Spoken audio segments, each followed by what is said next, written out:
Epiphone is at it again. A brand new drop again, inspired by Gibson Custom Shop. Ooh, I'm afraid of this price tag. Are the Epiphone inspired by Gibson Custom gonna be the new pinnacle on high prices? Or are they gonna keep it mellow? Let's go find out together, my friend. I'm Jorge Lancesing now. We break it down, baby.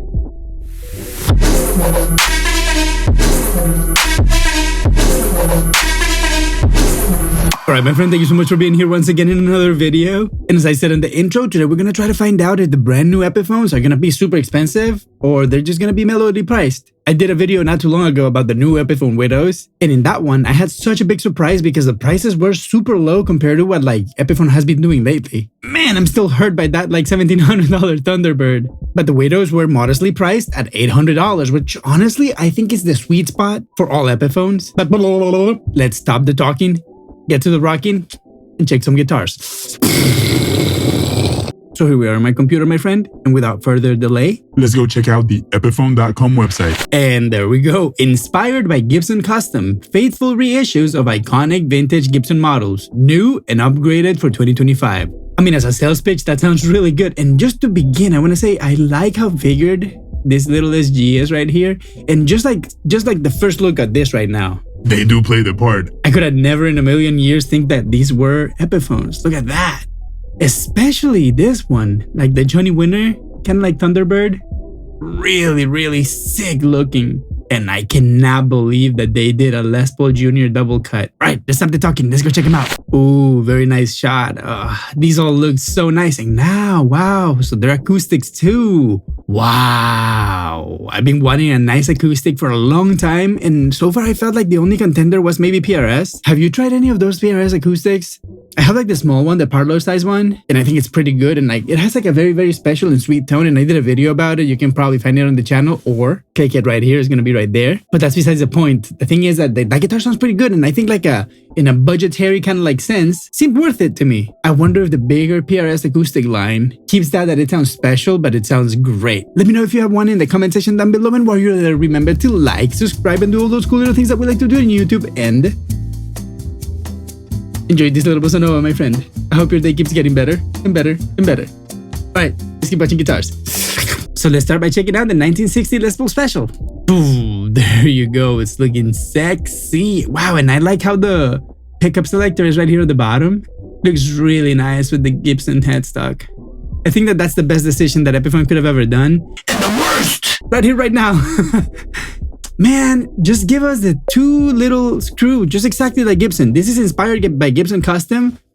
Just lose this. What's the purpose of this? You're looking at a minimum of $1,000 for a guitar. At least give me the right truss rod cover. Drop it in the comment section down below if you agree with me that Epiphone needs to stop doing this truss rod cover and just do the exact same one that they're doing on Gibson. The exact same one. Simple, at least in shape. Okay, I got a little too passionate about that. Nice, then you have your little emblem right there.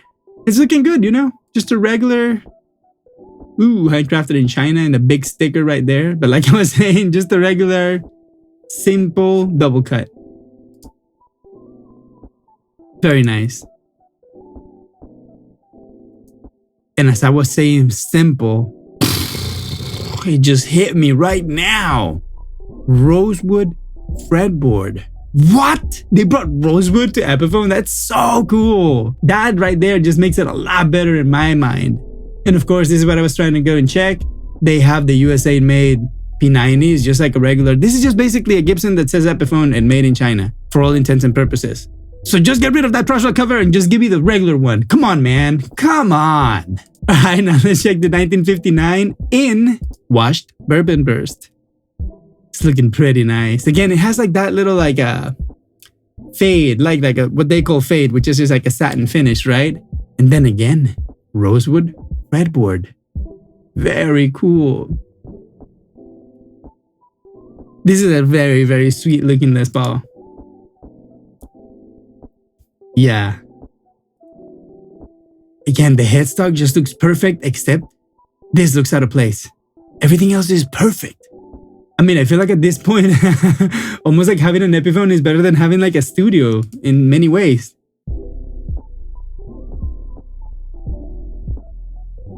I mean, of course, I guess you have to make your own setup and that kind of stuff, but I'm used to making my own setup anyway. So this is looking sweet. And what kind of pickups do we have on this 59? We have custom Bucker R Nickel 3 unpotted. So get ready for some squeals. Okay, now let's go to the 1960s. And ooh, the first thing that I'm gonna mention is like they went for like this, like they call it iced tea burst, but yeah, it is an iced tea burst. It looks a little bit like unburst to me. But this beautiful veneer that they found for the picture is like really looking nice. This one is beautiful. I love how dark the fretboard is. I really like the inlays. The fact that they're going with mother of pearl just makes it so legit. It just looks perfect. Like even my old studio doesn't have mother of pearl inlays. I think those are like whatever acrylics they do. But yeah, here we are back full circle on our first picture. Looking beautiful. Wait, they have two finishes. Washed cherry sunburst as well. Okay. Which was your favorite, my friend? Let me know in the comment section. Washed cherry sunburst or the iced tea burst? I myself am going with the iced tea. It's just looking so sweet. And I wonder if there's another one. Oh yeah, and the bourbon burst too. Let's see. Washed bourbon burst and deep cherry. Nice. So they're giving you basically like the two different morphs that are in this side of the spectrum that turns like more like brownish instead of reddish. But I'm gonna say like I'm all the way into this iced tea burst. And with that veneer, I would be happy with this guitar. Beautiful, beautiful looking. Now let's go to the one that really like got me turned on right now. The 57 gold top. It's not often that you get a gold top. And the fact that it's just a 57 with a fat neck, I assume, I hope. It's really cool. And woof, there you go. Bumblebee paper and oil caps. And this might have been the same in all guitars and I just haven't been reading. Yeah, this is exactly the same in all of them. But there you go. Basically everything you need to have a proper Les Paul. Like I said, in many ways, even better than Gibson Les Paul from a few years ago. Like my Les Paul Studio.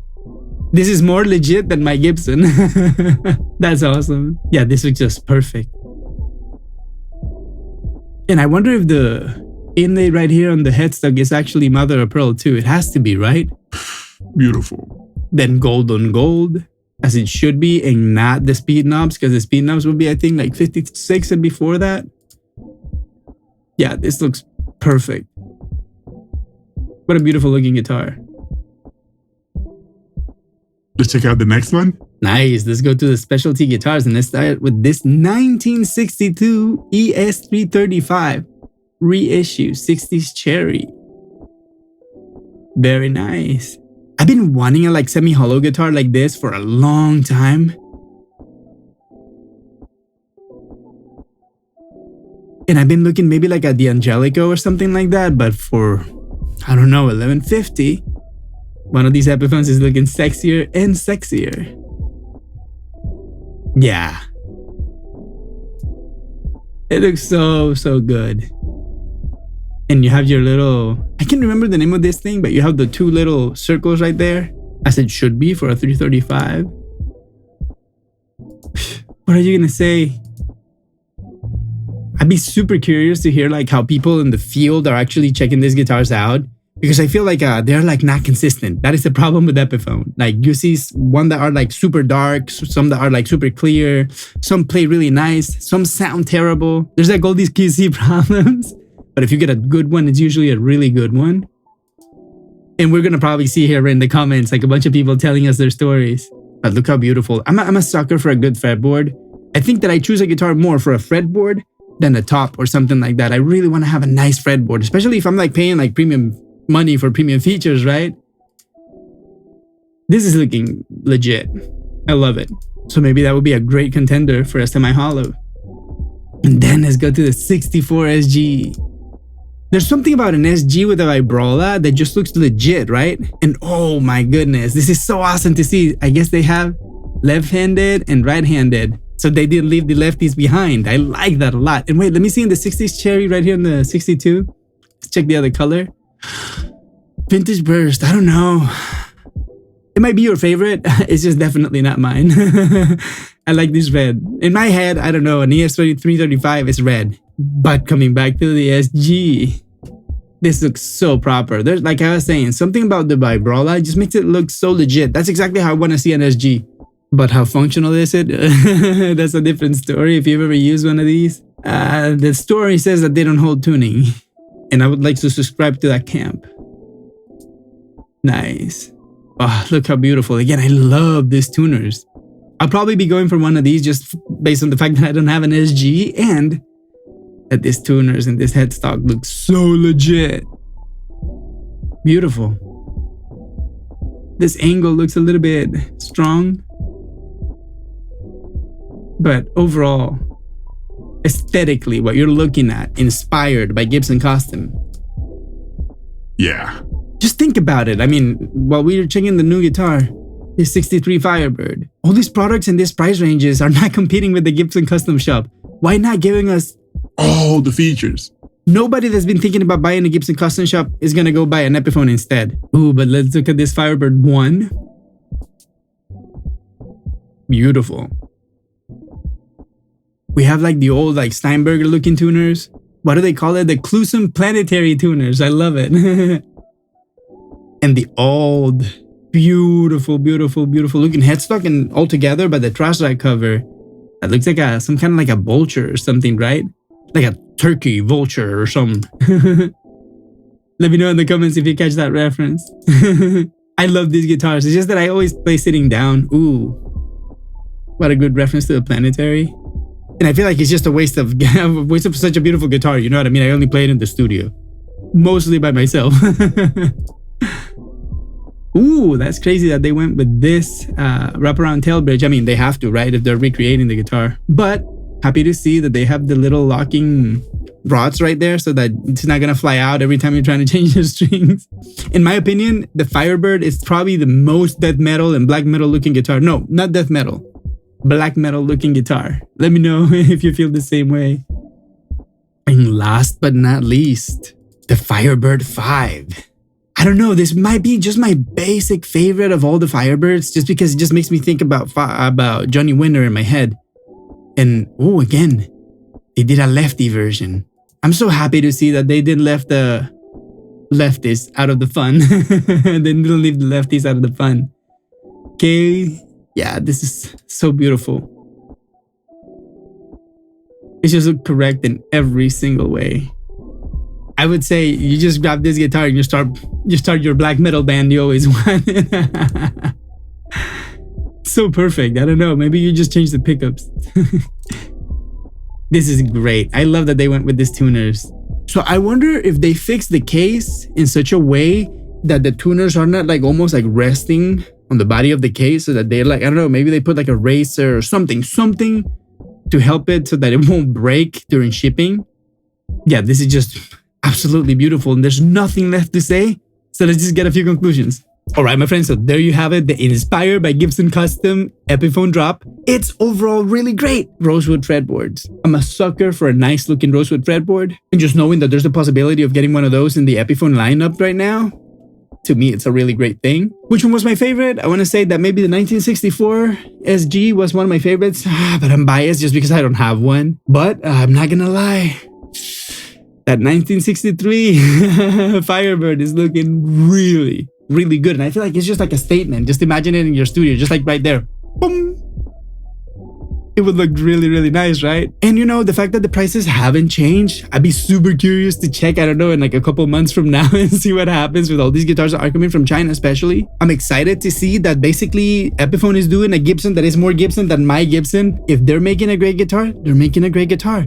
And I cannot wait until I have like the budget, or like maybe you finance guitars like this for the studio, so that we can check it out here in the channel and we can finally break the stigma and stop thinking that Epiphone is a bad guitar, because I grew up thinking that Epiphone was just like a Chinese guitar, like a bad guitar. Back in the 90s or in the early 2000s, when saying Chinese or made in China was sort of like a bad thing. But that's enough about me, my friend. I want to hear about you in the comment section down below. And if you stay till the very end, please comment Epi in the comment section down below so that I know that you're a real one and that you stay till the very end. Other than that, let me know what you feel, and while you're there, remember to like, subscribe. If you can financially support me, smash that super thanks button right there. I thank you so much. And if you have some more time to watch another video, go watch this one right here, and I'll be waiting for you right there, my friend. Have a wonderful day. I'll see you later.